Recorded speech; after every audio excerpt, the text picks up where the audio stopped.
I love you, but be so for real. The question to ask victims of domestic violence isn't why didn't you just leave? The real question should be what made it so hard to leave? Abuse isn't always obvious. Sometimes it looks like control, isolation, financial dependence, manipulation, or a slow building fear. And the reality isn't that leaving in a relationship can only be the one of the most dangerous things or something that feels dangerous for a victim. Before we jump into today's conversation, I want to share that this episode is part of Podcaston, an initiative where podcast hosts around the world dedicate an episode of their show to a nonprofit they care about.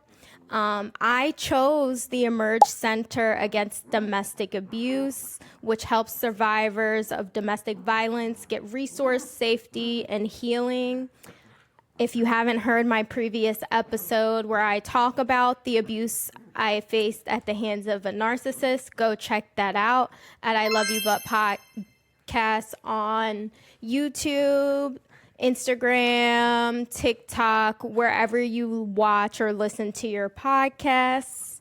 But today, to help us talk about it from a professional lens, is Jennifer. She's a licensed practitioner who has extensive experience working with victims of domestic violence and supporting survivors through healing processes.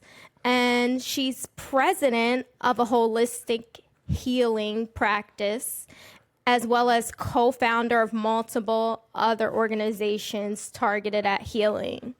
Welcome. Thank you so much. I'm so excited to have this conversation with you. Thank you. And how are you today? I'm doing pretty well. It is chilly where I am, so. Here too, so we're in the same bucket. So I know I said a little bit in the bio, but can you tell us a little bit about your background and how you began working with survivors of domestic violence? Yeah, so I am a licensed clinical social worker, and I currently own a group practice and am a practitioner as well at the practice, and that's where I am presently. But early on in my career, I worked with domestic violence survivors at a local nonprofit organization that focuses on that work. Particularly right when I got out of graduate school. A lot of us do a lot of nonprofit work or agency work right when we get out of grad school, and for our careers, just depending on where you are. And I had the opportunity to work at a nonprofit nonprofit agency working with victims of domestic violence, and I also got a chance to work with offenders for a short period of time as well, which was an experience I never thought I would have, and I value a lot. But on a personal level, what brought me to domestic violence is what brings a lot of us to where we are is my own upbringing, and within my own household, my parents and their unhealthy dynamic, and my father being a domestic violence offender, never ever put into a system of any kind, but knowing those things as I've gotten older and understanding what it's like to grow up in that environment as a child and witnessing my mother and all of that, I didn't necessarily think I would end up in the field, but life does what it does.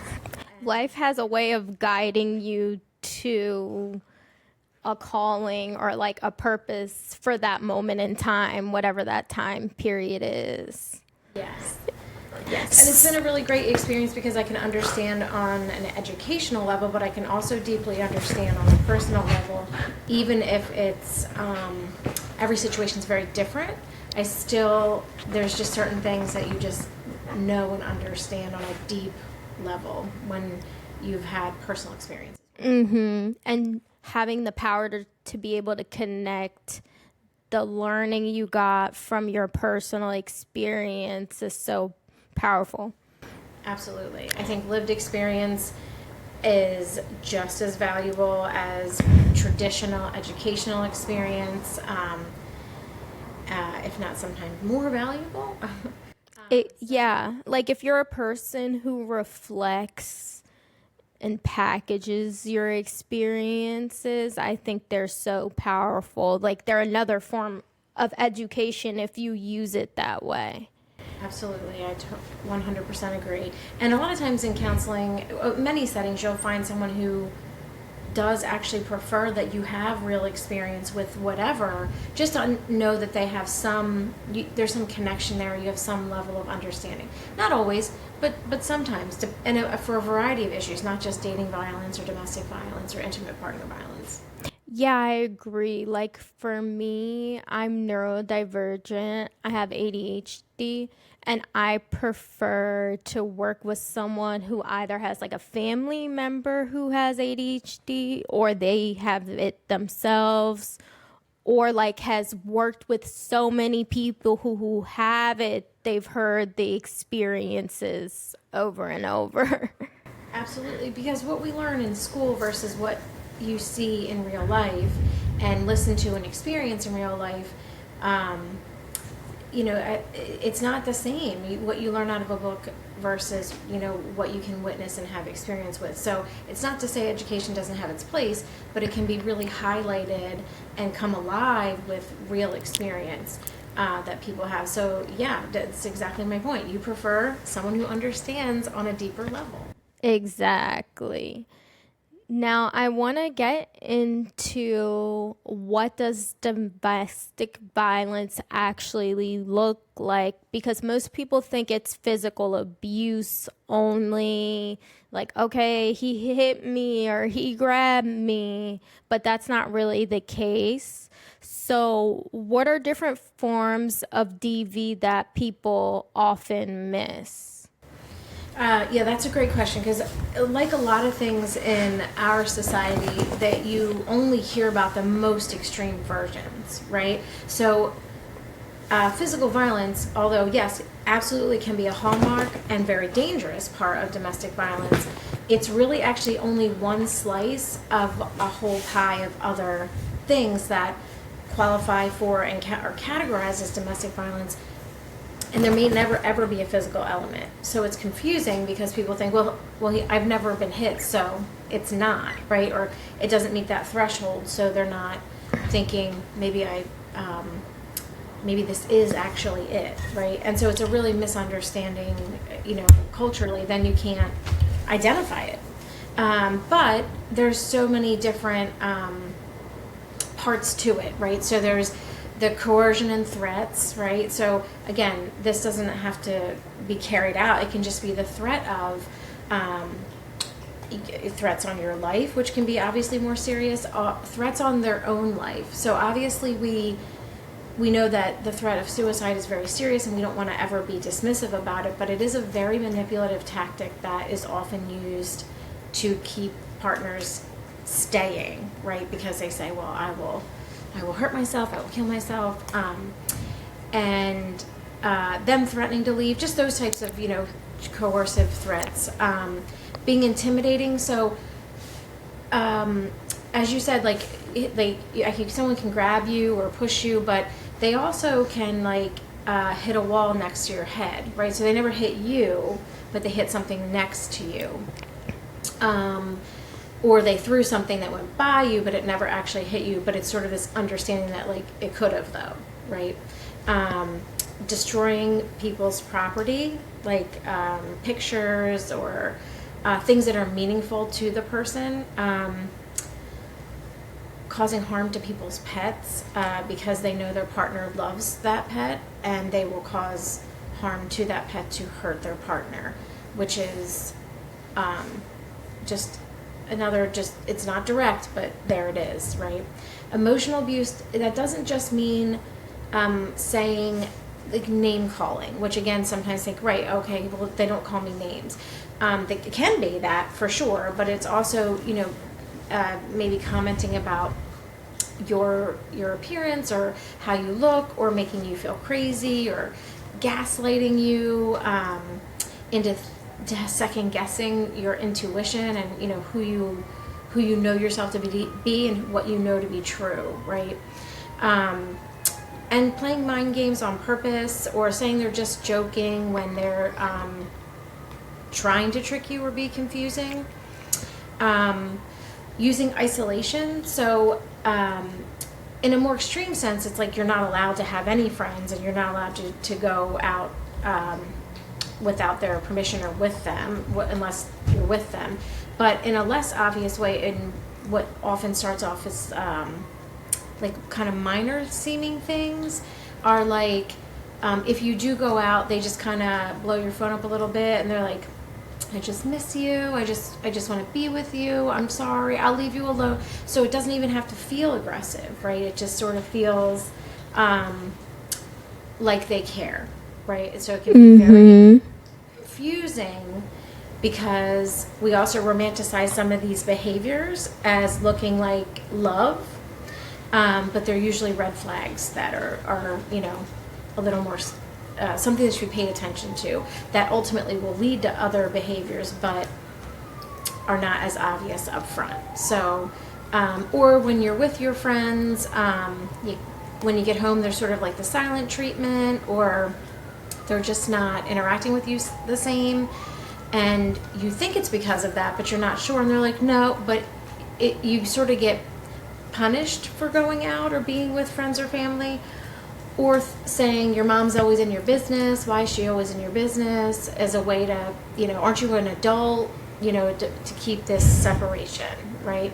Because maybe your mom cares about you and is looking out for you, or maybe, you know, just feels like a threat to this person.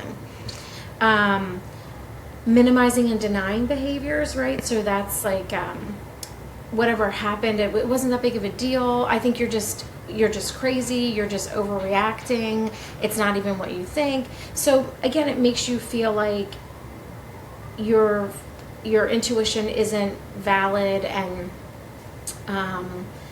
you know, you're second guessing yourself when you know that this is true, and then you're not taken seriously if it is brought up. If you do have children, they will use children as pawns. Certainly a threat to say, if you leave, I'll take full custody of the kids, and that's why a lot of people stay. That's many reasons, but fear of loss of your children is very scary. And then using the patriarchy and male privilege, knowing that people will say you're crazy, people won't believe you. Knowing how to use the system against you, because it's made for and in support of patriarchal systems, so they know how to sort of use that. And that tied into one of the questions I wanted to ask, is like, why are the rates for domestic abuse higher for women and children than they are for like men as far as victims? And I think that ties perfectly into that. Our whole system is set up to protect men. We say children, but that's just a lie. It's not set up to protect children at all. And to that point, a lot of times abusers know how to make themselves seem valuable in society. So if everyone on the outside is like, well, he has this great job, I see that he volunteers at this thing, he's doing all these things, no one's gonna believe the woman, because society is set up to believe in good men. Yeah. Absolutely, that's absolutely right. Often survivors will talk about how no one could believe it. Really, him? He seems so, everyone loves him. He's well liked. he might that's usually true, but they usually don't have very good close friends, but they're well liked on a kind of a superficial level. So maybe they're volunteering, maybe they're liked. They're liked in situations where they don't have to keep showing up, because then the realness is revealed, right? And even in workplaces, they often have problems with bosses, and it's always like their coworkers' fault or their boss's fault, or they just don't understand, or they're just, the offender's smarter than them. Any power dynamic that is there, not always, but a lot of times that is also true. But in casual settings where they're well liked, they're funny, they're charismatic, people just can't believe it. Yeah, I feel like I experienced that in my situation with my ex. And as you said, they can be liked in situations where they don't have to keep showing up, but they don't have many close, deep knit relationships. Like a light bulb went up in my head because I'm like, wow, he attributed it to, and I believed at the time that it was like, oh, he moved to Chicago for law school, so he didn't have as many friends here. He was just studying all the time, so he didn't really take the time to build a community, and now he has to do that. But the truth is, he wouldn't have been able to do that regardless. And I remember because I didn't know him when I first moved here for maybe 2 years, but we moved here at the same time. And I'm like, well, I have close friends and deep relationships here, so what's the issue? But then we're like, oh, I'm a girl, it's easier for women, blah blah blah. There was always a reason why that makes sense if you don't know these as warning signs, which I didn't. Yep. And yeah, that's sort of that's why sometimes they do relocate or go different places or start over, right? Because it is a believable circumstance. You just moved here, of course. You're very serious. You're a law student, of course. So yeah, it makes sense, and it doesn't necessarily jump out as a big red flag, but in the bigger scheme of things with all the other behaviors, right, you see yes, it all makes sense. Hindsight is so 2020. You're able to understand and see so much once someone calls it back out to you. Right. And then another question that I had was do you think that abusers, especially those who may have personality disorders like narcissism or borderline personality disorder, are aware that they're using things to manipulate and control? Because that's something I've grappled with. I'm like, do you know you're doing it because you do have a mental illness? I really do think there's a level of a lack of awareness because, again, we live in a system that perpetuates all of this. Of course, the system would say, no, we don't, right? No, that's not true. We think domestic violence is bad, and if you're an offender, it's really bad. But we don't have laws that actually replicate or represent that, and we don't have, punishments and things like that support that. So there's messaging everywhere that it's okay. And in fact, like I said, romanticized, right? To be protective or just care a lot or just want you for them, type of thing. So I do think there are definitely some people who are very strategic and are totally aware. But I don't think they're aware of the strategy all the time. It's just these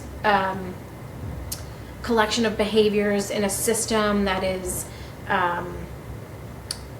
like an ongoing issue for many people. So it's you know, it is systemic, or it is repeatable. This is, you know, it happens in different relationships over and over and over again, and then they repeat when they go into the next relationship. It's not like they've learned something or taken it in. So this keeps happening. It's a whole issue. It's, you know, there's a whole sector of counseling and specialty for it. So obviously, like, there's an issue, but the awareness, I don't know if that's fully there.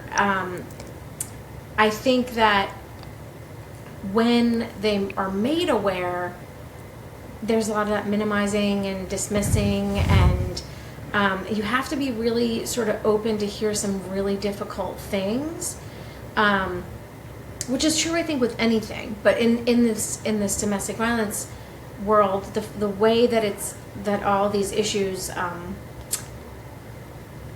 stack up, you really have to do a lot of dismantling of, you know, who you are, and what your beliefs are, and understand them. And I'm not sure everyone is equipped for that, to do that type of heavy work. That doesn't mean it's okay what they're doing. It's like not gonna, because I was always taught growing up, like, you shouldn't be with someone who has a personality disorder as far as in a relationship, because, like, it's almost like they can't change. Like, technically they can, to your point, if they're willing to recognize the patterns, but a lot of the disorder is the fact that they're gonna always protect their ego in a way, because they can't handle the gravity and the depth of not being perfect or what they've done to hurt others. Yeah. This is purely anecdotal, but when I was in that nonprofit agency and I was working with men, I was doing the intakes after they were sort of in trouble with the law in some way, whether it was criminal or civil, you know, in like family court. And so I would be doing their intake evaluations, which usually took a few sessions, and 100% of the offenders were also survivors of some sort of child abuse. And we know that in trauma, that, you know, this isn't born out of nowhere, you know, that it's a cycle that keeps on repeating itself.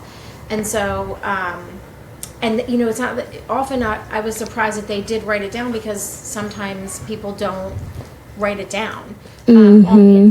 Or it was brought out in discussion. So they might say, no, I had a fine childhood, what do you mean? But in discussion, it was very evident that it was. So that would mean going all the way back and dismantling all of that. And I'm not so sure that they would be receptive to it. You know, many of them are not, and they're only there, you know, because they got in trouble, for lack of a better word, right? Like, they didn't come because they were like, I need to work on myself. Exactly, which makes it so hard, because, like, I have empathy for the fact that, like, you're not aware of certain things, and it's like your ego has done this block for you not to be able to see the truth, I'll call it, or reality, whatever we want to say. But at the same time, it's like, it's not right what they're doing. So it's like not so black and white as like, oh, you're an abuser and you could just change if you feel like it. But it's not black and white to say that, like, you should stay with someone just because they're mentally ill. Right. And then, you know, and thinking a little bit more about your question, because then I was like, well, you know, they have to be aware enough that it's not okay, because they don't do it in public. Right? In public, you know, they don't say these things or put this out there and are proud of it. So there has to be some level of awareness to be able to hide it. So So yeah, it's probably a, I'm sure there are probably studies on it, but I think with the personality disorder element, we're looking at other things. But yeah, there's obviously a level of knowing it's not okay if you're just not out here in front of everybody being like, yeah, I tell her what to do and she can't hang out with her friends. Like, no one's boasting about that. Typically, I should say typically, I'm sure there are people who boast about it, but Yeah, so it's so complicated, and I always try to like understand like how does someone become an abuser? How do they stay an abuser? Could they ever change? And then now we have social media, so like you said, we always see the extreme situations of domestic abuse for celebrities and things like that. I know the biggest one right now is like Diddy, Sean Combs, and Cassie, and we saw that like heartbreaking footage of the elevator in the hotel. And a lot of people ask, well, she's pretty, she's famous. Why did she stay so long? What would a professional say about that kind of dynamic? Well, first I would, as you've already said, I would say, well, the real question is why would someone ever do that to her, right? But this is done over a stretch of time. You don't meet someone and they say, and then they start immediately acting like that, where they're gonna physically hit you. I mean, if you met someone the first day of the relationship and they punched you, you'd be like, I'm not ever going to see that guy again, right? Like so this is not how it starts. It's the slow burn. And that's why the red flags are so important to pay attention to and not dismiss them, or wait for something to finally happen. The red flags are enough, but many, many, many people do not know what the red flags are. And it is that romanticizing part of it. First of all, Diddy has a lot of money and power and influence. So, for some people that is, that's intoxicating, that is attractive, right? It's sort of these very classic, what I would call toxic, masculine, attributions, sorry, that people, maybe are like, yes, he's got his own job, money, power, influence, that's attractive.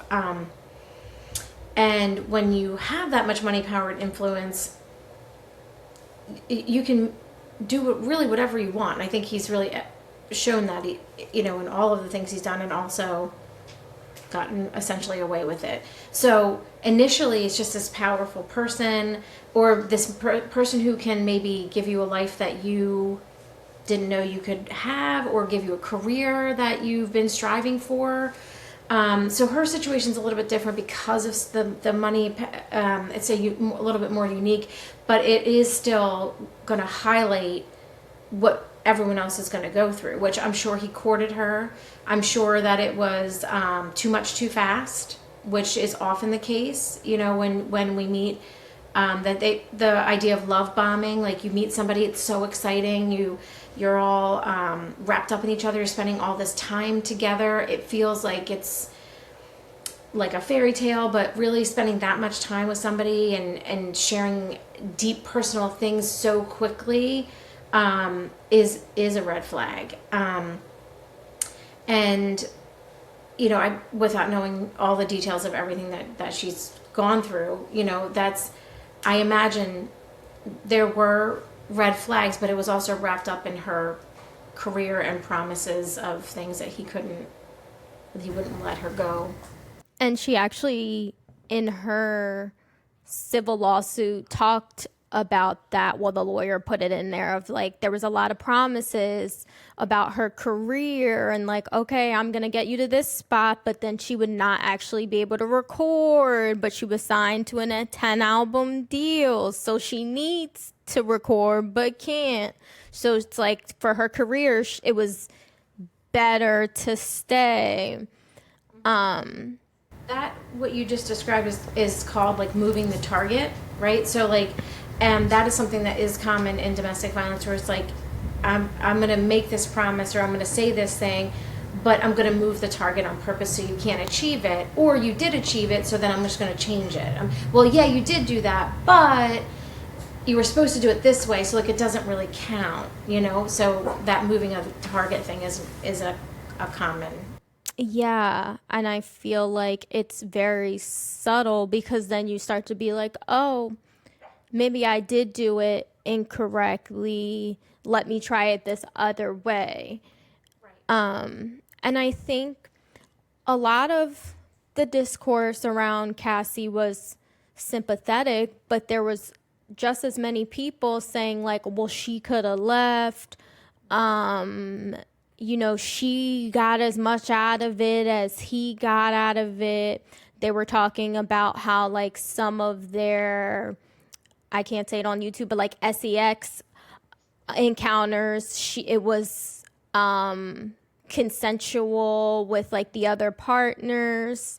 But I mean, from my perspective, that's being very short-sighted. But do you think, like, even though there's the positive commentary about how domestic violence happens, that like ultimately the way people speak about celebrity abuse cases can make it harder for people to feel comfortable coming forward? Oh, always. It's always the case. Well, let's remember that nobody believed her at first. Everyone said she was lying, right? Even if some of us were like, well, why would she lie? The overwhelming response was that she wasn't believed. And often they say, because she's just trying to get money. That's always when celebrities are involved, or money, people with a lot of money are involved, they just think we're trying to get money. But so nobody believed her, but then, and it wasn't until footage was released that people did believe it, because it's hard to, albeit very possible, it's hard to argue the footage. And so then people believed her, but even still, then now it's like, well, she could have left, and she consented to it too. So regular people who don't have a lot of money and power, or the same level of money and power as these folks, are seeing that and saying, yeah, no, there's no way I'm gonna say it because people won't believe me. Strangers don't believe her. People of influence don't believe her. So yeah, I mean, it absolutely affects us. Domestic violence, sexual assault, those are always hard to come out and already put yourself out there, because there's so much, and there's an immediate sense of disbelief, and you have to prove it, as if when girls and women say something, the assumption first is they're lying. Yeah, and I feel like that's what makes it even more difficult, because if someone is not ready to come forward and say like, this happened to me, because they know they won't be believed, but then they come forward 5, 10, 15 years later, people are going to say, well, then why didn't they say something before? It's almost like you can't win. And then I also think there's cases that get blown up purposely in the media where there was someone lying about abuse, but those get distorted.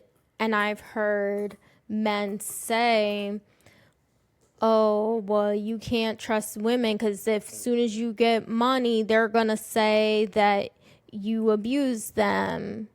And it's like, I understand that that is a possibility and that has happened and it will still happen. But I think we should always believe the victim first. Yeah. It is very distorted. That's right. And if that's the concept, right? Like, well, I guess you can't trust women because, you know, they're going to, if you do get money, they're going to lie on you. Then you shouldn't get into a car because it's really highly likely that you're going to get in a car accident. Or you shouldn't, like that mindset is not like rooted in any sort of evidence. And yes, I know in rare cases people maybe do lie, but this idea that, you know, men walk around no matter their status with this belief system that women are just trying to fill in the blank, take my money, lie about me, not whatever the fear is.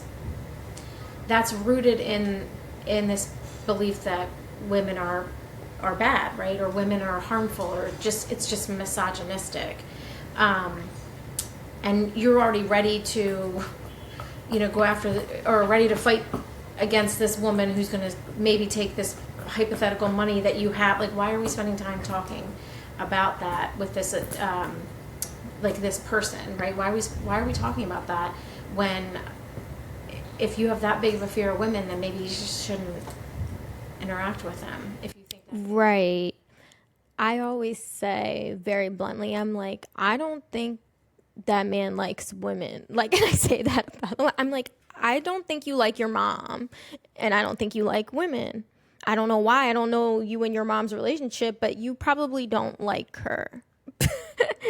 That I think this is true, unfortunately, because we live in a misogynistic culture. So anything that is perceived to be feminine is to be hated if you are a man, right? So if you in any way do anything that is perceived as feminine, there's a lot of harm and just a lot of fear associated with that. So then if you hate everything that is feminine, how do you not also then hate what the representation of feminine is, which is women, right? We live in a society that perpetuates that. And it's not obvious. No one ever sits you down and says, listen, we hate women, we don't believe them, they are liars, they're always out to get you. I mean, maybe some people do have those kind of conversations, but generally speaking, that isn't the case.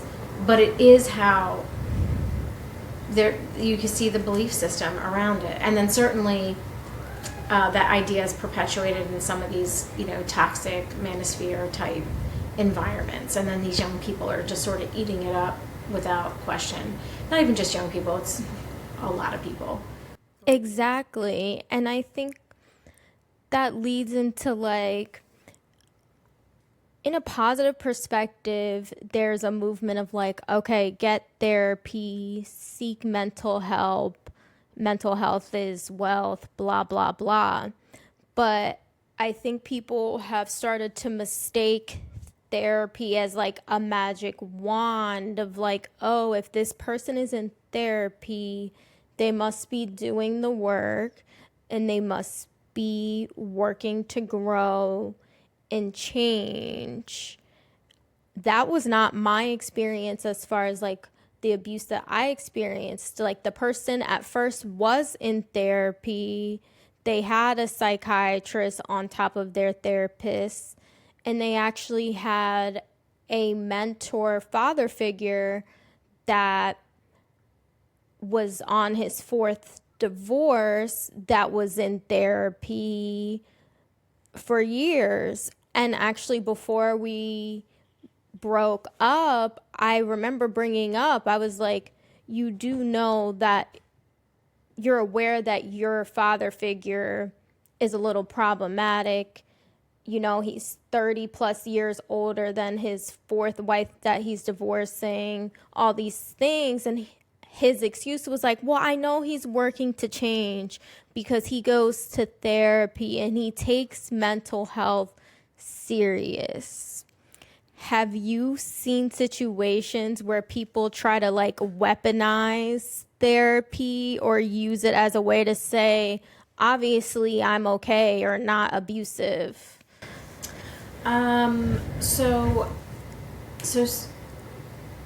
okay. So I used to work with couples, and we would, couples counseling when domestic violence is present is contraindicated, meaning you should not do couples counseling when domestic violence is present. But the issue is domestic violence is not, understanding the nuances of it and the different pieces of it is not everybody has that specialty or that awareness. So you can go to a therapist who has never really delved into domestic violence, right? And so let's say that's happening. and they're not aware, they can't tell sort of right away what the dynamic is, and now we're in therapy. And the reason that it's contraindicated, one of the reasons, is because of what you just said, right? The weaponization of it. Let's say that the reason they're in therapy usually is because they've had a blow up, and then he's really sorry, and you know what, he's going to go to therapy. Let's go to therapy. It's usually doesn't last long anyway, but because it's performative, it's not it's not like coming from a true need. And if the person's like, okay, great, we're going to go to a therapist, we're going to talk about our stuff, we're going to put it out there, and then they do that, and they get home, and then that person's in trouble with the abusive partner for saying the things. You embarrassed me, you humiliated me, you blew it out of proportion. And if we see them again, you get a very different version of the person who's being abused. No, everything's fine, everything's good, yep, nope, no issues, like the shutdown is there. Or they already know this, so they don't go into being candid about what's really going on, because they don't want to get in trouble when they get home. But yes, when that is present, if there is, when they're in couples counseling, you haven't yet figured it out of the dynamic and the issues that are there, it is what often reveals itself, is that this person is trying to use therapy as a way to tell her to be nicer, and when you don't know all the details, and you're just listening, and the other partner's not saying all of the details, you could be thinking, well, what's going on? Like, it sounds like you do need to be nicer to him. It sounds like he's trying for you, and all that kind of stuff, if you don't know how to look for it. But the couple themselves may not identify as being in a domestic violence situation, so no one knows, and this is just perpetuated, unfortunately. Yeah, that was my experience, was that after he had a blow up, we scheduled our couples therapy, and it was because we didn't identify him as being in that. I had no idea. Everyone, like my dad asked me, he was like, didn't you know? I'm like, I really didn't know. Like, I swear I didn't. And so we didn't identify as that. So then when we're having our sessions, the therapist lady is like, oh, you guys are both mean to each other. I see you on sessions. You both know how to be mean to each other. You both do it. India, you did this. Man, you did this. And it's like, but she's not getting the whole context. And he was very good at taking up space of the session. Like, one session, he had already emailed her a list of points that he wanted to talk about. I didn't know. They weren't emailed to me. So then he started the session and was like, yeah, so the email I sent you, so the first point, and like dominates the space. So now I'm always at a point where I'm just responding, and I think back on it a lot as like, I think the couples therapy was one of the tools used to make me not see that I was being abused, because every time it would be like, and India, you also did this. Yeah. But it's like, no, this is a response to abuse. Yeah. But because I'm a person who's like, I'm not afraid to not be perfect. I'm not afraid to be like, oh, I have to grow. We're going to all learn and grow until the day we die. So that doesn't scare me. So I'm like, okay, the professional lady is saying this, so I do have this work to do.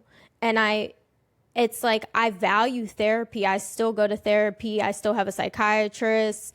I value it, but I've been reflecting on the role couples therapy played in my abuse, which I think was a big one.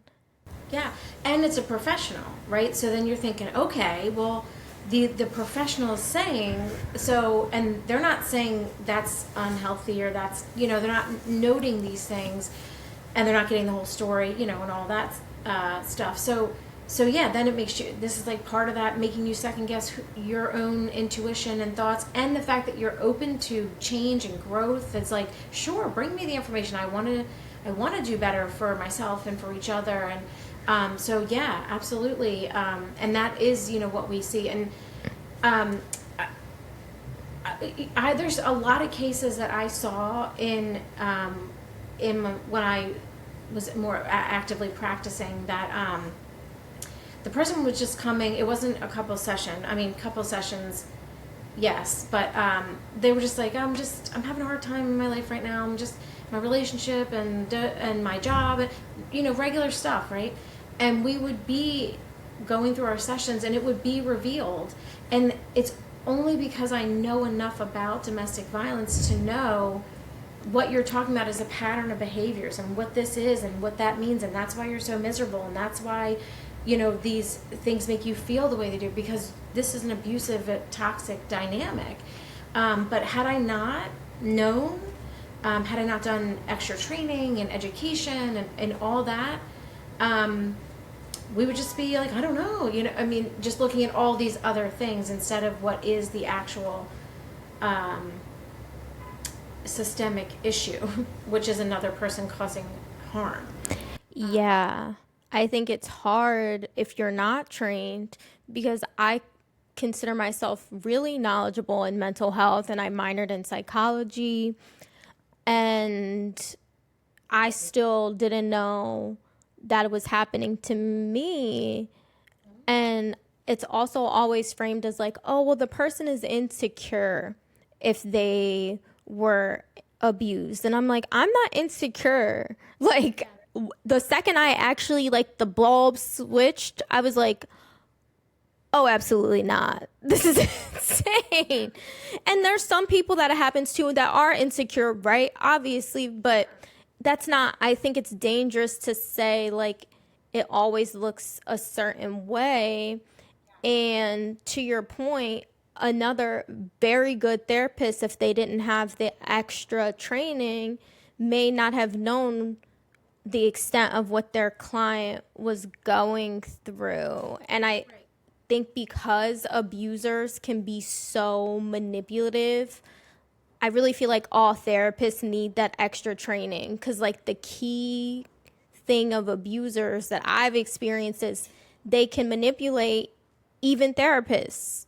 Oh yeah. I mean, he did. What your description was a deliberate manipulation. Right here, I'm going to send you points ahead of time, and then on the outside, that can look like, look at this guy. He's so put together. He's taking therapy seriously, and that's great, because that's not always the case with every couple, and blah blah blah. But I do want to say that what I do believe is true is that every abuser is insecure. That not the victims. Right. And that's what I'm like, not every victim is insecure. Right. And but I do believe every offender is, because you have to be, if you want to dominate and control. If you're confident in who you are, that's not interest, that you have no interest in dominating. You want people to want to be with you. If I'm insecure, I feel like people don't just want to be with me because my self-esteem isn't good, even though I look otherwise, right? Because on the outside, you're almost too secure seeming, right? You can be very, I'm so great, this sort of narcissistic. But at the core of it is, if you believe those things truly, you're not announcing it, you're not performing it, and you're not trying to dominate other people. Secure people don't do those things. Exactly. And I never thought about it like that. I always just thought about, like, you don't have to be insecure to be abused, but never thought of, like, that's the people who say that are projecting the reality of the abuser. Absolutely. Yep. Yeah, because if you are secure, you have no reason to try to control or abuse or bring somebody down, because you know who you are. And like, if I have to force you to be in a situation with me, then you're not for me. That's right. And only, more secure people can say that. And I'm not saying everybody has insecurities. Right. And I think people don't realize that either. Everyone has insecurities. It's like, but are you insecure not having insecurity? Like, insecurities, everyone has them. I have them. I don't think anyone has zero insecurities. Exactly. So it's fine to have insecurities, and usually to be aware of them and own them. Like, yeah, I do have some insecurities. You will not, I would say, almost never hear an abuser say, yes, in fact, I am insecure, and I am feeling these things. In fact, they'll be like, I'm not insecure at all, and they'll sort of overdo it, which is also an indicator, right, of like, why are we overly saying how confident we are all the time, and how many things you have, and how many girls you can get, and like, why are we doing that all the time? Because you need to say it. Really, you're trying to say it to yourself so you can believe it, but there's just no reason to walk around with that disposition. Unless it's to cover something else. Yeah. And then, like, in thinking of all these things, how, as a therapist, if you see either in couples therapy or outside of couples therapy that someone may be a victim of abuse, like, how can you protect them in that setting? Especially because a lot of them, like, if somebody would have said to me, I would have been like, I wouldn't have been defensive. I would have been like, wait, how do you know this? Like, because I didn't know this. Well, and I would say that may not always be true, right? That a person would be receptive to that, or even could hear that, because they can be in so many different places or stages of the relationship, and it might be too hard to hear. But what I will say is that, and a lot of couples practice this way. I mean, a lot of couples therapists practice this way, where you meet a couple together and you have a session, and then you meet with them separately, and then you come back. And in those meetings with them separately, or maybe even together, I would already have things I'm looking for. In the way that, if you're a trauma-informed person, the way you approach it is everybody has some kind of trauma, right? So you just approach with the concept that whether the person does or does not, you still approach with that type of compassion and care and awareness. And I feel like I approached everything with domestic violence informed care. So I'm looking for it already the second you walk in the door, and I'm asking certain questions that would lead to me knowing about power and control and differentials and that kind of thing. And definitely when I'm meeting individually, I'm trying to learn and understand the dynamics of the relationship. So I would say that I don't, every therapist does things differently, but if you do work with couples, I feel like it should be an absolute that you understand and know domestic violence. And in that situation, if it is present, then I would say I have some concerns about sort of the power and control in the relationship, and then see where that takes us. Mm-hmm. We can't always go into it with the mindset of trying to protect. Although, yes, we do want to make sure that the person's not experiencing any more harm, but we really don't know where they are and how receptive to this information they might be. So it can be really tricky. If someone's coming on their own, meaning they're not in a couple, but we're on our own, and we're going through regular therapy with their lives, and it is revealed, I will just keep asking and checking for things that I know to be true in domestic violence. And after a while, if it keeps being like, yep, we're indicating it, I would then say, I want to show you some things. And those would usually be materials that show what domestic violence looks like in black and white.